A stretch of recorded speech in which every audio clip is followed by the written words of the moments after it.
affordable S23 in disguise? Kung high-end na phone ang hanap mo but you're still in a tight budget, then this video is for you. Of course, flagship phone ang standard natin when finding for the best phone.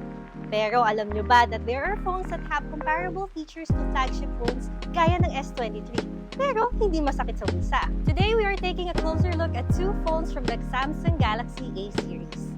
Silipin natin ang Samsung Galaxy A34 and A54.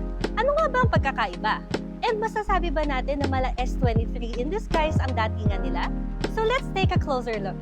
Una, tingnan natin ang similarities. Pareho silang merong AMOLED displays with an IP67 rating at pareho din silang may 120Hz refresh rate. Malaki ang battery storage ng both phones at 5000 mAh na may kasamang 25 watts charging. Pagdating sa camera, both has OIS on the main camera kaya naman maganda and malinaw ang camera shots of both phones. And lastly, they are both secured with in-display fingerprint scanners. But what sets them apart? Unahin natin yung Galaxy A34. The Galaxy A34 runs on Dimensity 1080. Meron itong 6.6-inch with notch display at pagdating sa camera, meron siyang 48-megapixel main, 8-megapixel wide and 5-megapixel macro, and 13-megapixel selfie camera. This phone definitely takes decent shots that are perfect for social media. And mukha din siyang high-end phone. However, ang hindi lang masyadong maganda dito is that they used a plastic back for the phone. Pero looking at the specs of the Galaxy A34, sobrang sulit na niya, especially that you can get it for just 19,990 pesos for 128GB and 21,990 pesos naman for 256GB. Pumunta naman tayo sa Galaxy A54. The Galaxy A54 runs on Exynos 1380. Mas maganda tingnan yung screen with its 6.4-inch display with punch hole. This gives you a full screen that ensures that your viewing experience is uninterrupted. Mas maganda ang photos ng phone na to with its 50-megapixel main, 12-megapixel wide and 5-megapixel macro, and 32-megapixel selfie camera. Mas social din siyang tingnan with its glass back feature na malakas maka-high-end tingnan. Pero magkano nga ba ang phone na to?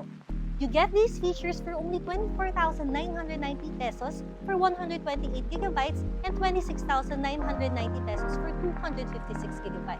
Alam namin na maraming ayaw sa Exynos processor, pero based on the initial benchmarks we got, very promising itong Exynos 1380 na gamit ng Galaxy A54.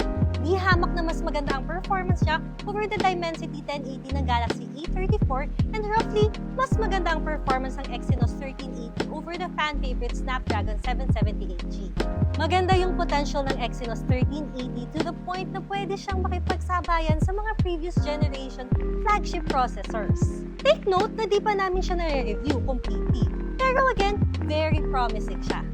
Pareho silang naka-Android 13 based on UI 5.1 and Samsung promises 4 major Android updates and up to 5 years of security updates.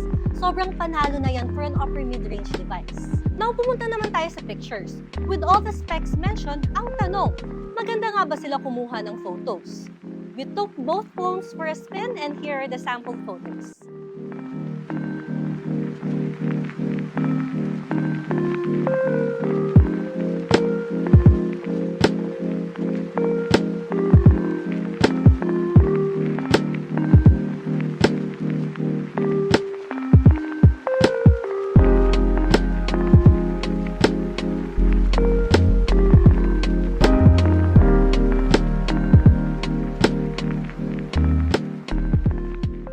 This has been Ruth of Unbox PH and this has been our first look on the new Samsung Galaxy A series.